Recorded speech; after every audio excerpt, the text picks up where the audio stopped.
Yo guys, welcome back to the channel, and in this video we're going to go over a few tips on the basics of dribbling. Now fundamentally, good dribbling is about balance and control, not just with the ball but also with your body.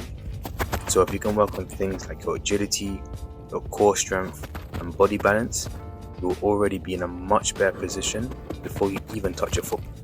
So that's just something you can do that not many people who want to improve their dribbling think about. But now let's talk about the actual dribbling basics and techniques you need to learn. So the first tip we're going to talk about is how to touch the football. Now ultimately we want to get to a point where we can use any and every part of our foot to dribble, but because we're talking about the basics, we want to be able to get good at using the outside of our foot to dribble, especially if you're dribbling at people or into space. And so if you can practice and get good at using the outside surface area of your foot, that would be a good basic start to carry the ball and dribble forward. Now the reason we commonly use the outside of our foot to dribble is because one, it naturally aligns with our running pattern, which is good, like I said, if you want to dribble into space or beat players. And two, which is the next tip, is that it allows you to keep the ball really close to your feet. And keeping the ball close to you is super important, especially for the dribbling basics. And so we don't want to just practice touching the ball in the right way, we want to practice touching the ball in the right way whilst keeping the ball super close to our feet.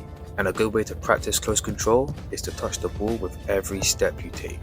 If you do want to know more about touches when it comes to dribbling, or just how to improve your dribbling ability in general, I do have a 5-part dribbling program where I go into super detail and demonstrate drills on how you can improve this. If you are interested, it's the first link in the description. Now the next tip we're going to talk about is movement and running. You want to make sure that as you move and dribble with the football, that you run with really small steps. This will allow you to change direction and react quicker to different situations.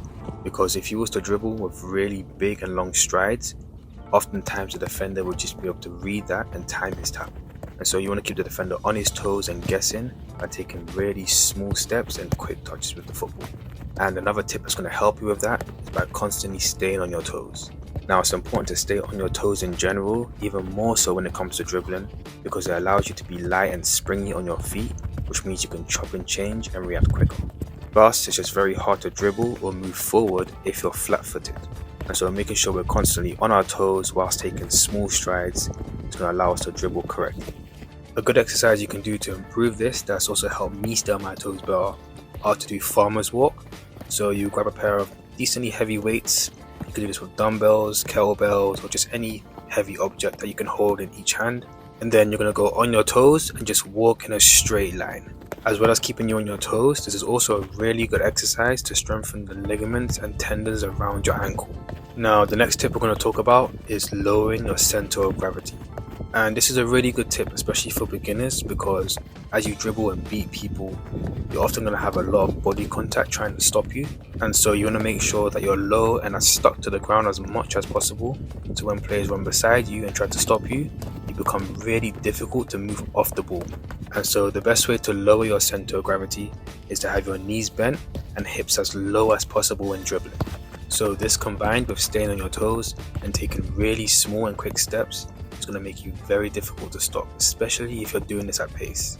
Now another tip that's going to help you is to try dribble with a weaker foot. And this can be seen as an advanced tip as well as a tip for beginners, because a lot of players, even pro players, tend to not use their weaker foot to dribble. And I get it can be difficult to use your weaker foot, especially for something like dribbling. And I'm not saying you have to be amazing at dribbling with a weaker foot. I'm certainly not. However, I do have the basics and fundamentals to use my weak foot to dribble, and it does help me a lot when I play. And so I highly recommend to learn just the basics with your weaker foot. That way, if you're in a game and the defender can see you're somewhat comfortable at using your weaker foot, they're going to think twice before trying to tackle you. As opposed to you just using your strong foot, a good defender will notice that and will force you to play on your weaker foot. And then the final tip I will say is just to keep practicing the basics. Now of course this applies to everything, whether it be passing, shooting, your first touch. And so you want to make sure that you're constantly practicing the basics. And this will be things like doing your cone weaves, dribble gates, even free dribbling where you're just practicing manipulating the ball in open space. If you're constantly working on these things as well as the things we talked about, your dribbling will definitely improve and you'll be well on your way to learning the advanced tips of dribbling. So that's pretty much it in terms of the basics of dribbling. Again, if you really want to dive deep and improve your dribbling, I have a 5-step dribbling program where I go into super depth about improving each aspect of dribbling and demonstrate drills on how you can do that. If you do want to check it out, just click on the link below. Otherwise, I hope you enjoyed the video and I'll see you next time.